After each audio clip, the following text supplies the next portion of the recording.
Hola, ¿qué tal? Mi nombre es Juan Ángel Hernández Recendis y junto con mi compañero Andrés Enríquez Martínez nos proponemos a presentar el circuito integrado LM2907, una presentación este, con todo lo referente a este circuito para la materia de control en el Tecnológico Nacional de México, Campus Querétaro.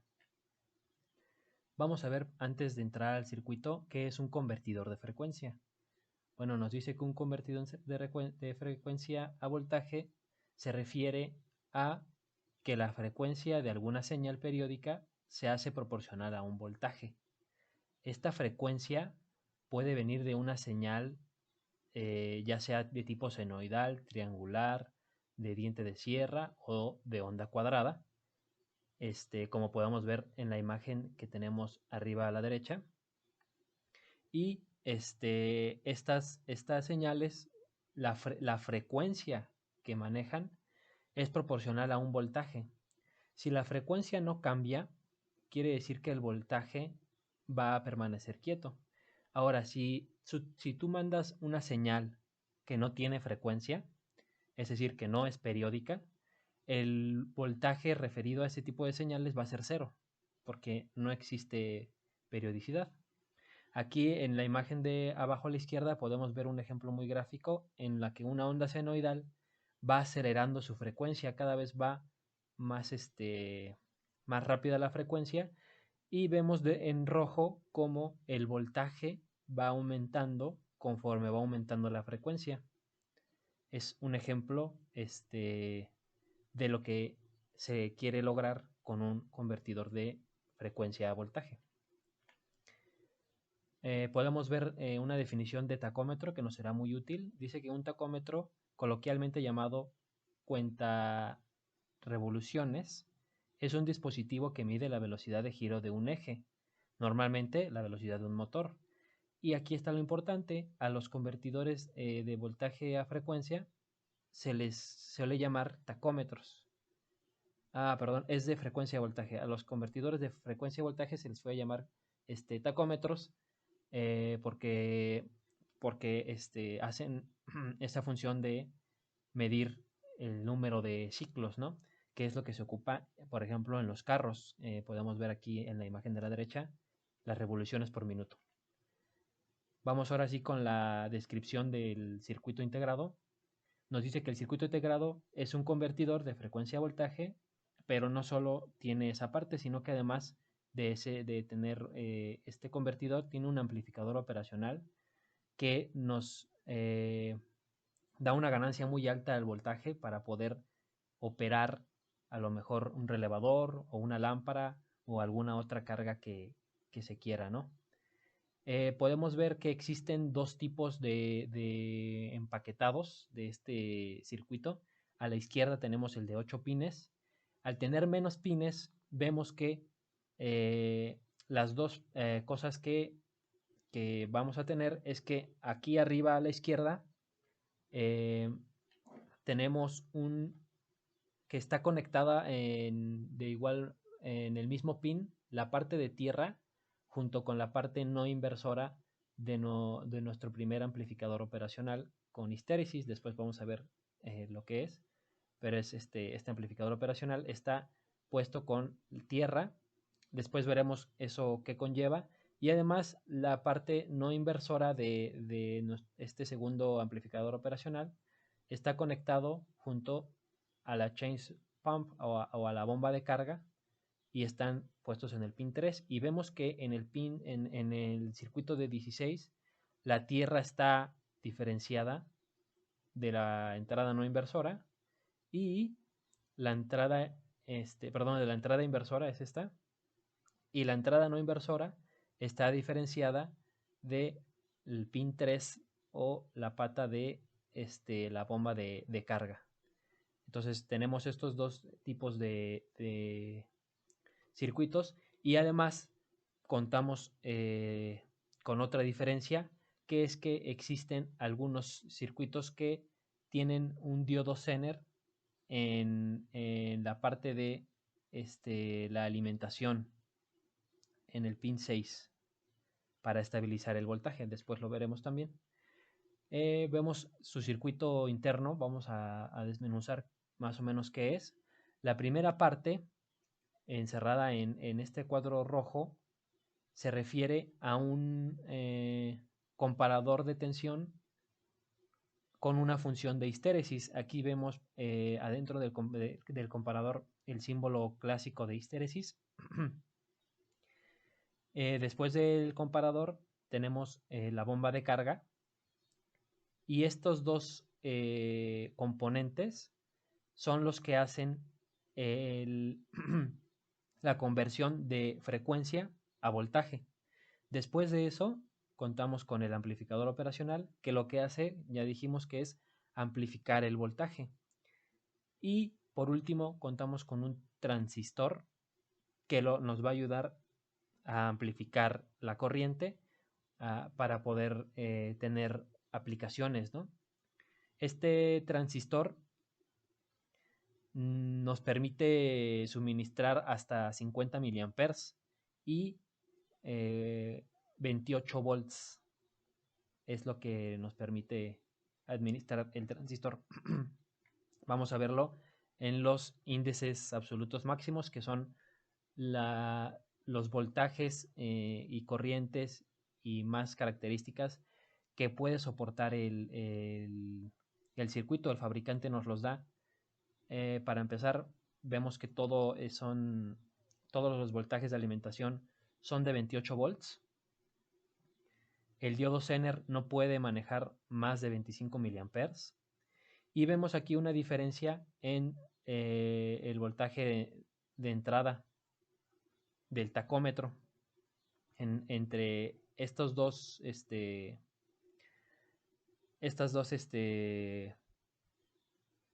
diferentes modelos. Hay uno que acepta voltajes negativos, más menos 28, y existe otro que no, que de 0 a 28, solo voltajes positivos. Después vamos a ver por qué es esto. Tenemos la potencia que disipa cada modelo. Puede llegar a disipar, no es la potencia que disipa. Cuando se utiliza al máximo puede llegar a disipar 1200 miliwatts o 1580 miliwatts para el caso de los de 14 pines. Después tenemos la temperatura de operación, que va desde los menos 40 a los 85 grados. La temperatura de almacenamiento, que va desde los 65 grados a los 150 grados. Y por último, algunas especificaciones para hacer soldaduras a los grados centígrados a los que se tiene que hacer y el tiempo que tiene que llevarse a cabo la soldadura para que sea de calidad, ¿no? Ahora vamos con las características que tiene el circuito integrado. Estas características nos las proporciona con una entrada, una alimentación de 12 volts y a una temperatura ambiente de 25 grados centígrados. Nos la divide en tres partes. Primero vemos las especificaciones del tacómetro, que es el recuadro rojo que habíamos visto. Vemos algunas especificaciones sobre la histéresis en milivolts. El voltaje offset es un poco importante. Vemos en los diferentes modelos las diferentes milivolts que nos permite hacerlo. Aquí nos da unas condiciones que tiene que cumplirse para que estos parámetros sean correctos.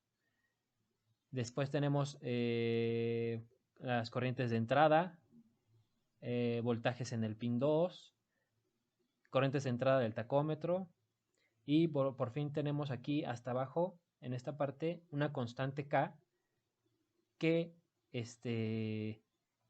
después vamos a profundizar más en ella, pero nos dice que tiene muy poca variación. Vemos la linealidad, que está en porcentaje, también tiene un porcentaje de error la linealidad.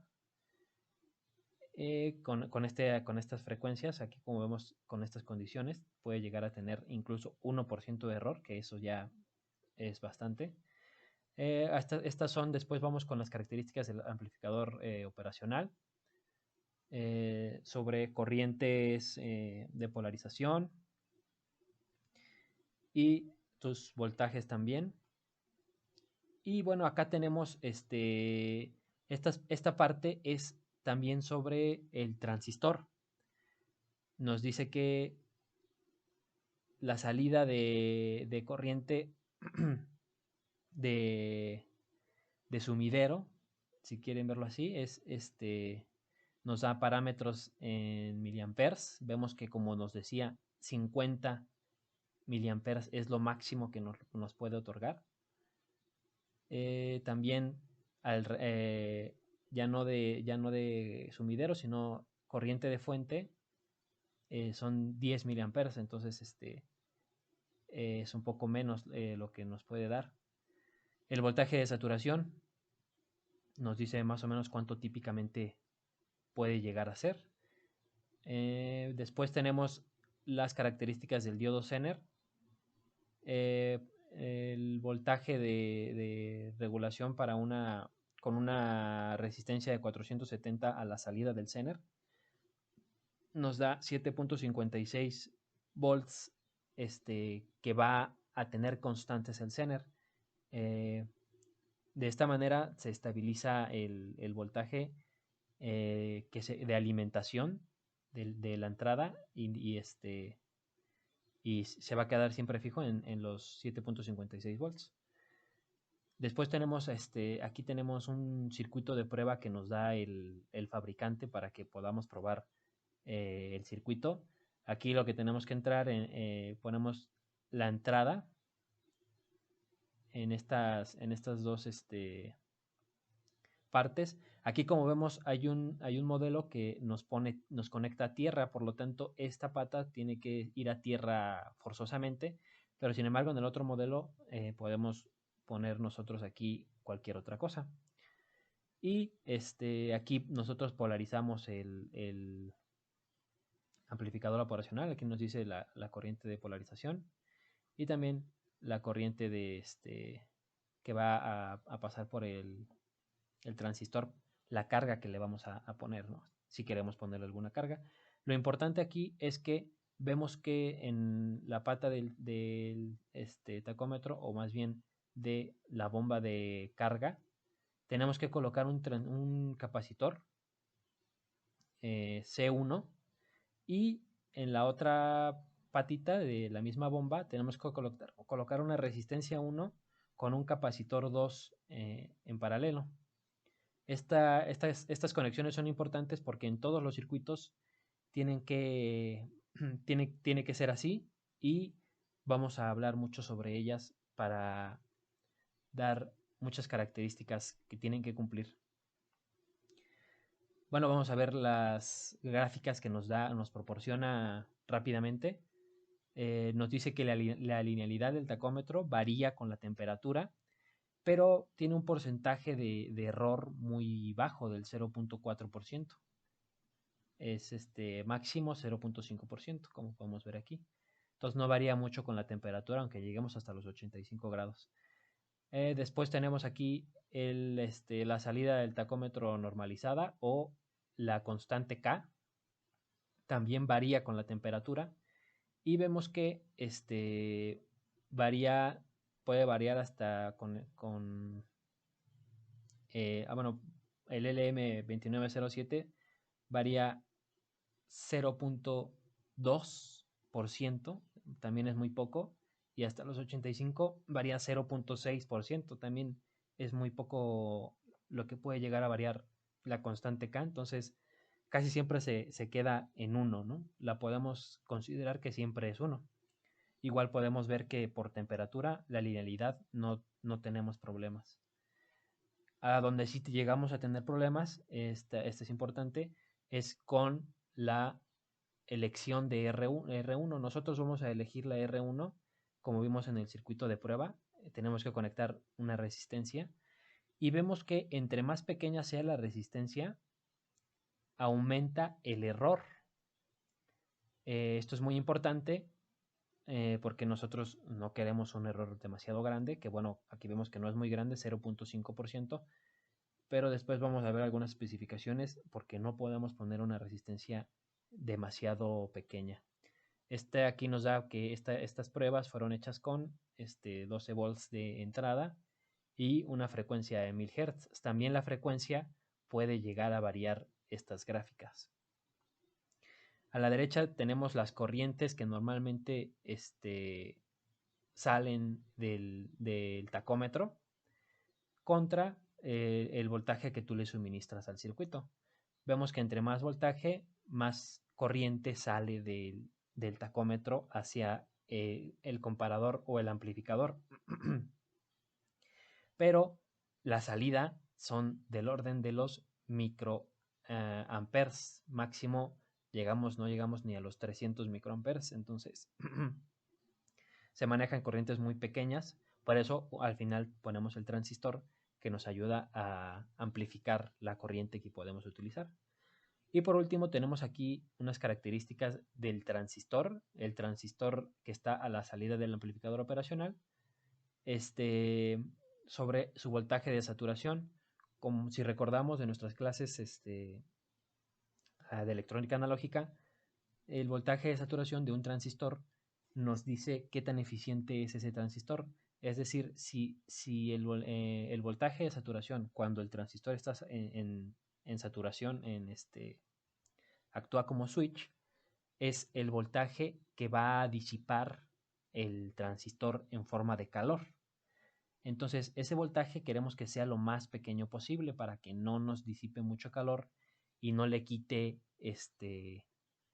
esa carga o no le quite energía a la carga y además que no nos consuma mucha energía. Aquí vemos que el voltaje de saturación empieza desde 0.1 y llega, por ejemplo, hasta 1.4, 1.2 volts más o menos, cuando la corriente llega a los 50 miliamperes. Aquí vemos que está comparado contra la corriente que circula por el transistor, que en este caso es una corriente de sumidero que en esta corriente es lo más conveniente de cómo se debe conectar el transistor. O sea, hace que la corriente tiene que conectarse, o el positivo tiene que conectarse al colector y el negativo tiene que conectarse al emisor, de tal manera que vaya de colector a emisor la corriente. Es la configuración más eficiente, ya que vemos que acá a la izquierda la gráfica, los voltajes son más altos. Empieza en 1.2 volts y terminan hasta 2.4. Entonces, la configuración contraria o la polarización inversa no nos conviene mucho. Es más conveniente la polarización de sumidero. Ahora sí vamos a desmenuzar parte por parte del circuito a profundidad. Nos dice que la serie LM2907 está diseñada para aplicaciones de recuento mínimo de piezas externas y máxima versatilidad. Ya vimos que solo ocupamos 2 capacitores y una resistencia para hacer funcionar este circuito. Entonces, en realidad se ocupan muy pocas cosas para que funcione. Es muy versátil. Para aprovechar al máximo sus características y ventajas, examinamos la teoría que está detrás de todo el circuito a profundidad. La primera etapa, como podemos ver aquí, es este amplificador operacional que actúa con histéresis, que impulsa un circuito flip-flop, es decir, detecta cuando hay un cambio, pasa por el cero la gráfica. Y bueno, dice que el voltaje de umbral de entrada es la cantidad de voltaje de entrada diferencial en la que la salida de esta etapa cambia de estado. O sea, hace una comparación entre el voltaje que suministramos aquí, que por ejemplo en este caso es tierra, y el otro voltaje y saca la diferencia, ¿no? Hace la diferencia y esa diferencia es la que manda a la bomba de carga. Después tenemos, vamos a hacer la especificación de qué es lo que puede pasar o cuáles son las mejoras que podemos tener del, eh, de la versión de 16 pines a la versión de 8 pines. Bueno, la versión de 8 pines ya dijimos que una de sus entradas tiene que ir conectada a tierra. Esto quiere decir que si nosotros hacemos una pequeña gráfica, la entrada que nosotros vamos a poner, que va a tener que oscilar, va a tener que pasar por, por, por cero y pasar de positivo a negativo o de negativo a positivo. ¿Qué quiere decir? Que va a tener que hacer algo así. ¿Por qué? ¿Qué pasa? Si no hace esto, va a tener problemas porque supongamos que la tenemos acá arriba. Como está siempre comparando con tierra, nunca pasa por cero. Y sabemos que tierra es un voltaje de cero. Entonces nunca hay una conmutación. Nunca pasa que cuando este amplificador compara las dos entradas, se conmutan. Eso tiene un problema, ¿no? En el otro no tenemos ese problema. Bueno, una cosa lógica es que en este circuito de 8 pines, como tiene que conmutar, el circuito tiene una parte que lo protege contra voltajes negativos. Entonces, puedes tú tranquilamente ponerle voltajes negativos, más o menos 28, que no va a pasar nada. Pero, sin embargo, en el circuito de 16 pines, no puedes tú poner voltajes negativos. ¿Qué quiere decir? Que tienes que cuidar que tus voltajes sean positivos. Tú no puedes poner una onda senoidal, por ejemplo, de este tipo, porque aquí hay voltajes negativos y este circuito de 16 pines no tiene la protección contra voltajes negativos. Va a dañarse si le colocas tus voltajes negativos. Entonces, aquí lo importante es que si tú tienes la versión de 8 pines, tienes que enfocarte en que tu voltaje de entrada tiene que pasar por voltajes negativos y positivos. Tiene que hacer esa conmutación. Y si tú tienes el de 16 pines, tienes que cuidar que no tenga voltajes negativos, porque si no, vas a dañar el componente. Es lo más importante que podemos destacar de esta parte. Bueno, después tenemos lo referente a la bomba de carga. La bomba de carga, después de la comparación, nos dice que es en esta bomba donde la frecuencia de entrada se convierte en un voltaje de corriente continua, ¿no? Para hacer esto se requiere de un capacitor que actúa de temporizador, que lo vamos a llamar capacitor 1, C1, una resistencia de salida, que ya vimos que es R1, y un capacitor integrador, que vamos a ver también cuál es su función, que es C2, o también llamado capacitor de filtro. El capacitor de filtro suena mejor. Dice que cuando la etapa de entrada cambia de estado, hay una conmutación. El capacitor de temporización se carga o descarga linealmente entre dos voltajes. Bueno, esto es para lo que ocurre internamente en el circuito. Lo que ocurre es que pasa que cuando hay una conmutación, el capacitor se carga o se descarga y ocurre una diferencia de potencial que la podemos medir. Y esa diferencia de potencial es afecta al voltaje de salida de la bomba de carga. Nos dice que el circuito de salida refleja esta corriente con mucha precisión de la resistencia de carga 1 que está conectada a tierra. De modo que si los pulsos de corriente se integran con el condensador de filtro, es justamente lo que hace este condensador. Nos da esta fórmula y al final obtenemos la fórmula del voltaje de salida, que es esta de aquí. Con esta fórmula nosotros podemos calcular cuánto es el voltaje dependiendo o en función de la frecuencia de entrada. Se podría decir que esta fórmula que tenemos aquí es la función de transferencia de nuestro circuito. Es decir, nuestro circuito lo que va a hacer es entregarnos un voltaje en función de esta, o bueno, con relación a lo que está especificado en esta función.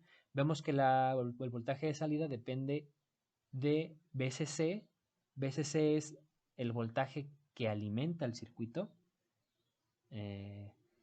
Vimos que máximo son 28 volts, normalmente son 12 o 15 volts. Entonces, el voltaje de salida depende del voltaje de entrada, o más bien el voltaje de alimentación. Depende obviamente, lo más importante, depende de la frecuencia de entrada, que es lo que más nos importa, ¿no? Si nosotros metemos más frecuencia, que el voltaje vaya aumentando, y si la frecuencia va disminuyendo, que el voltaje también disminuya. Depende del capacitor 1 y depende de la resistencia 1.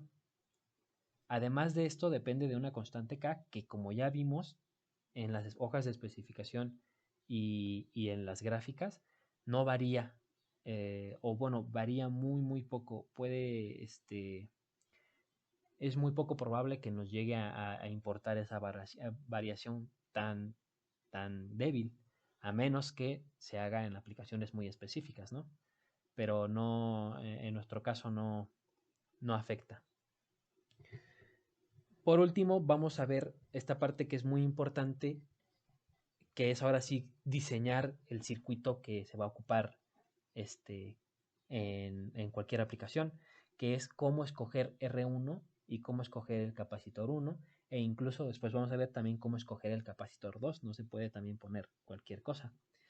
Dice que existen algunas limitaciones para poner R1 y C1 que deben tenerse en cuenta para un rendimiento óptimo. El capacitor de temporización también proporciona una compensación interna para la bomba de carga y debe mantenerse a más de 500 picofaradios. Vemos que C1 tiene que ser más de 500 picofaradios. Eso ya es una limitación. Para una operación muy precisa, los valores más pequeños pueden causar una corriente de error en R1. Ok.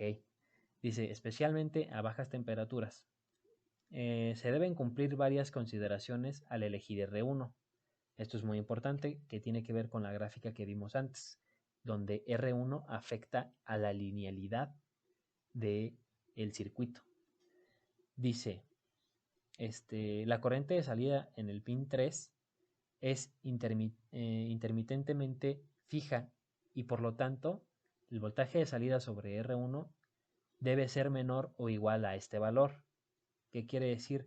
Si R1 es demasiado grande, puede convertirse en una fracción significativa de la impedancia de salida en el pin 3, lo que degrada la linealidad. Ok, vemos que si R1 la elegimos demasiado grande, del orden, por ejemplo, de los 10 megas, o incluso 10, o ponle muchísimo más, 20, 30 megas, sí puede llegar a afectar la linealidad del circuito. También se debe considerar el voltaje de ondulación de salida. Ok, vemos que la salida La salida debería de ser una línea recta, ¿no? Un voltaje continuo, ya que, por ejemplo, si nosotros no variamos la frecuencia, no queremos que nuestra salida esté variando, ¿no? Tiene que ser constante. Pero lamentablemente esto no puede ser así, no se puede aislar tanto la salida y hay ligeras ondulaciones en la salida, es decir, no es un voltaje constante, sino que está variando ligeramente. Esas variaciones dependen del tamaño de C2, del capacitor 2. Es decir, entre más alto sea C2, menos variaciones vamos a tener en la salida. Dice una expresión que describe el contenido de ondulación del pin 3 para una sola combinación de R1 y C2 es la fórmula que tenemos acá abajo a la derecha. Vemos que el voltaje de ondulación depende del voltaje de alimentación, el capacitor 1, el capacitor 2, la frecuencia de entrada y parece que nada más. La corriente I2. Vamos a ver más adelante especificaciones sobre, aquí tenemos especificaciones sobre C2. Dice que parece que R1 se puede elegir independientemente de la ondulación. Es decir, pareciera como no está reflejada en la ecuación anterior, acá abajo a la derecha, pues dices, no, el voltaje, la ondulación no depende de la resistencia. Dice, sin embargo, el tiempo de respuesta o el tiempo que tarda el voltaje de salida en estabilizarse, esto es muy importante, en un nuevo voltaje aumenta a medida que aumenta el tamaño de C2. ¿Qué quiere decir? Que se va, por así decirlo, a alentar o a atontar nuestro circuito si nosotros aumentamos demasiado C2. Va a ir, no va a alcanzar por ejemplo, si existe un aumento de frecuencia, no va a ser inmediatamente un aumento de voltaje, sino que va a retrasar ese aumento y eso no es lo que queremos. Lo que queremos es que nuestro circuito sea versátil o bueno, por lo menos en la aplicación que nosotros le vamos a dar, no queremos que pase eso. Queremos que sea muy rápido en la respuesta, es decir, que si hay una ligera variación, la capte lo más rápido posible en nuestro circuito. Entonces, C2 no debe de ser muy grande. ¿Y qué tan grande es grande? ¿No? Es una pregunta muy buena. Y vamos a ver después un circuito ya hecho que nos puede servir de guía para saber más o menos por dónde van esos valores. Dije que debe de elegirse con cuidado el valor del capacitor 2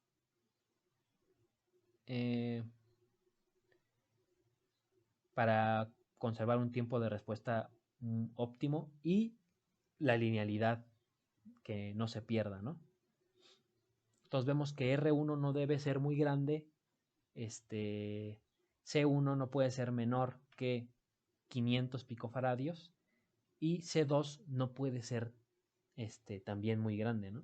Si R1 es muy grande, afecta la linealidad. Si C2 es muy grande, afecta al tiempo de respuesta del circuito.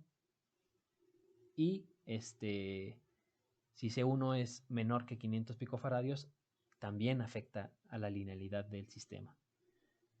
Por último, como consideración final, la frecuencia de entrada máxima estable de nuestro circuito está determinada por BCC, el capacitor 1 y I2, ¿no?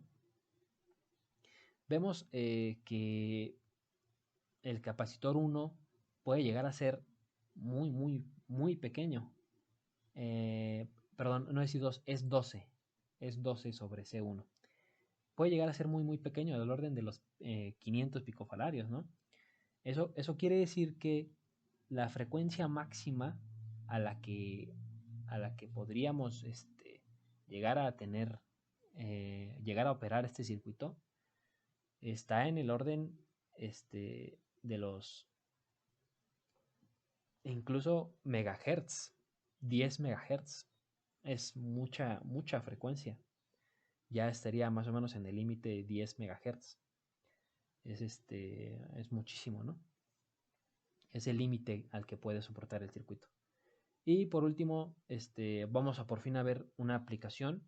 Aquí es el circuito donde podemos ver ahora sí valores específicos de nuestras resistencias y capacitores. Este circuito es un tacómetro de componentes mínimos. Vemos un captador magnético de reluctancia variable, o sea, este captador lo que está detectando es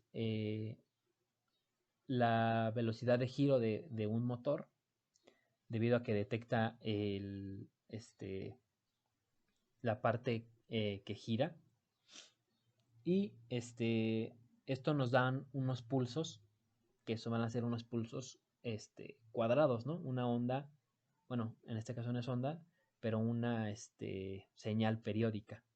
Esa señal periódica nosotros la metemos por la entrada 1, debido a que el pin 8 tiene que ser conectado a tierra.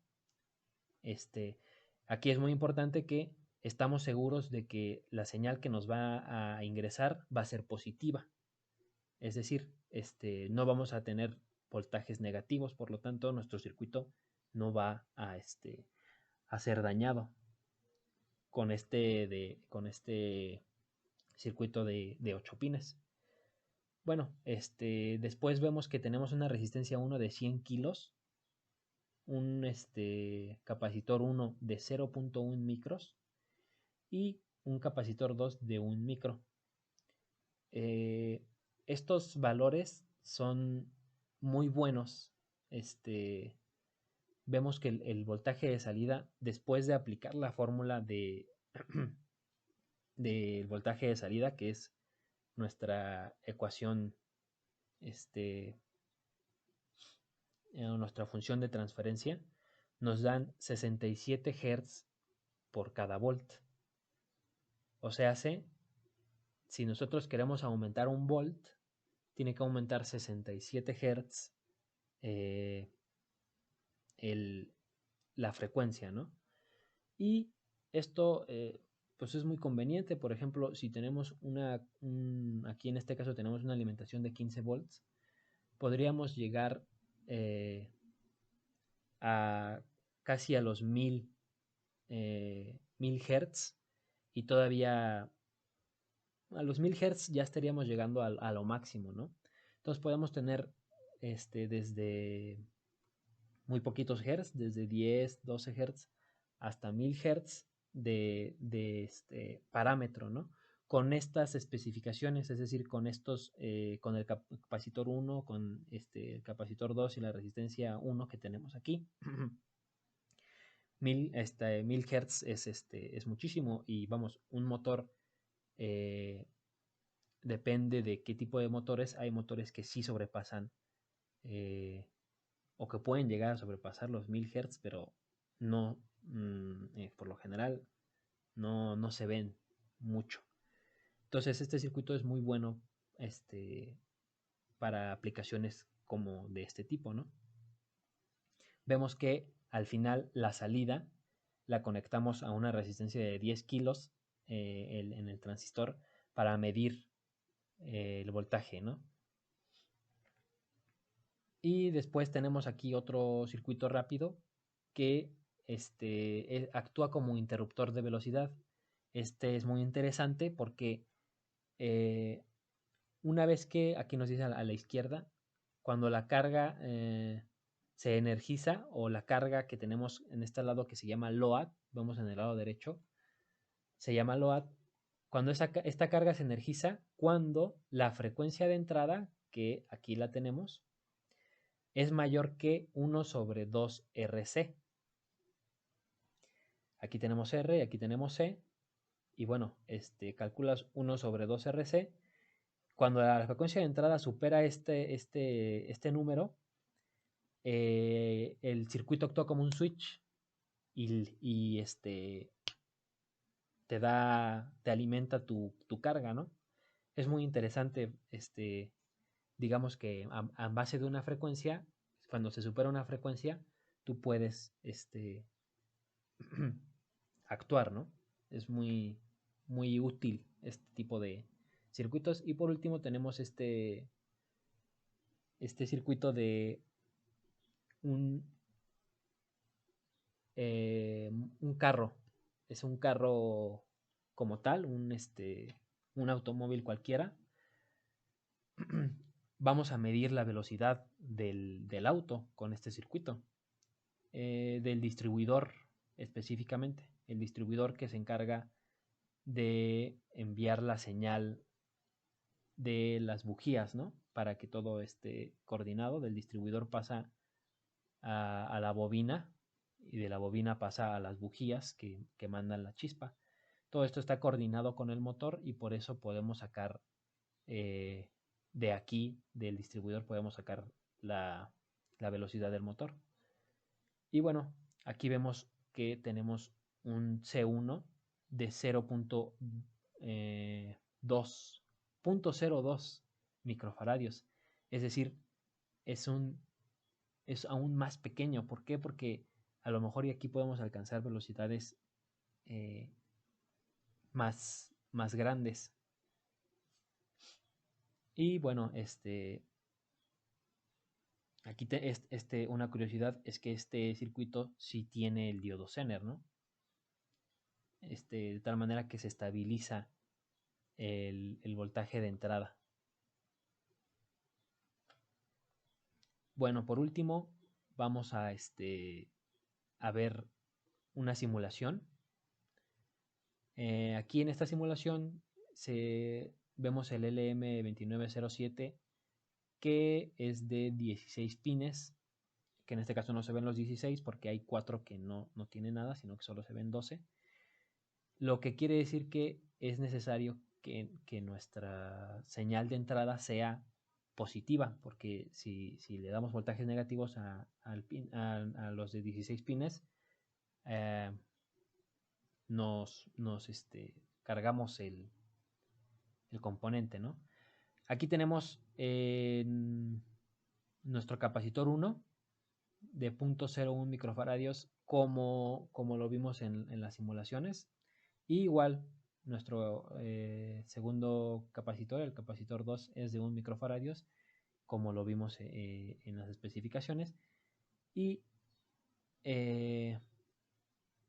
la frecuencia de entrada, aquí la tenemos, en este caso es de 100. Si nosotros calculamos con la función de transferencia el voltaje de salida, nos dice que es de 1.5.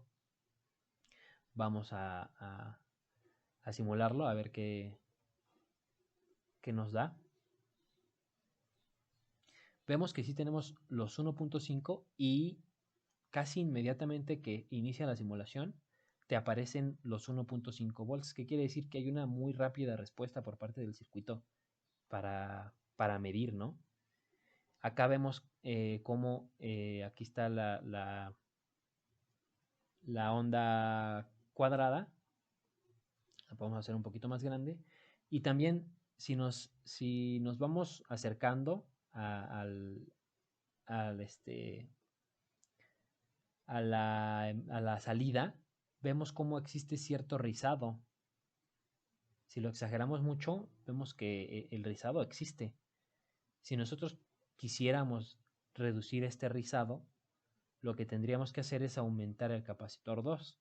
Pero aumentar el capacitor 2 nos va a retrasar el tiempo de reacción de nuestro circuito. Lo vamos a hacer.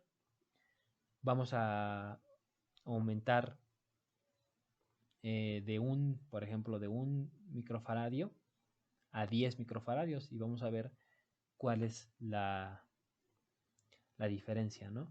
En este caso, la función de transferencia no conlleva o no tiene AC2, por lo que todo va a quedar igual, van a seguir siendo los 1.5 volts, Lo único que cambiamos es que el rizado va a ser menor y el tiempo de respuesta, vamos a ver, empezamos a simular, empieza a subir, empieza a subir, empieza a subir.